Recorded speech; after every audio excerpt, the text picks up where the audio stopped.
হাজার হাজার ছেলে পেলে যারা দীর্ঘ সময় রাজনীতি করছে তারা এতিম হয়ে গেল। আজকে যতগুলা সন্তান আছে, এই যে দেখতেছেন আপনারা, যারা আরও আছে, কারণ বাজার আজকে আপনার প্রতি ঘরে ঘরে যাবেন, আজিজুর রহমান মুসাব্বিরের হাতে গড়া ফ্যাসিস্ট আমলে প্রত্যেকটা ছেলে তার জীবনের ত্যাগ স্বীকার করে আজিজুর রহমান মুসাব্বিরের নির্দেশনায় জীবনের ঝুঁকি নিয়ে ফ্যাসিস্ট আমলে ঝাঁপিয়ে পড়ছে। আজকে এই সবগুলা পোলা এতিম হয়ে গেছে। আজকে আমাদের মাথা থেকে গার্জেন চলে গেছে, আমাদের বড় ভাই চলে গেছে।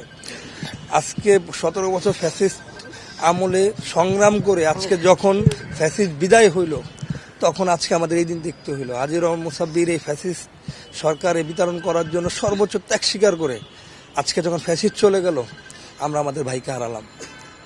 আজকে আইন শৃঙ্খলা বাহিনীকে আমি বলবো যে যারা বিএনপির জন্য গত 17 বছর ত্যাগ স্বীকার করলো, বিএনপির সবচেয়ে বড় অ্যাসেট আরেকটা আজিজুর রহমান মুসাব্বির তৈরি হবে না বাংলাদেশে, আরেকটা মুসাব্বির আসবে না। আরেকটা মুসাব্বির যে সর্বোচ্চ জীবনের ত্যাগ নিয়ে পরিবার সংসার সবকিছু ত্যাগ করে দলের জন্য পরিশ্রম করছে, দলের জন্য খাটছে, জীবন উৎসর্গ করছে।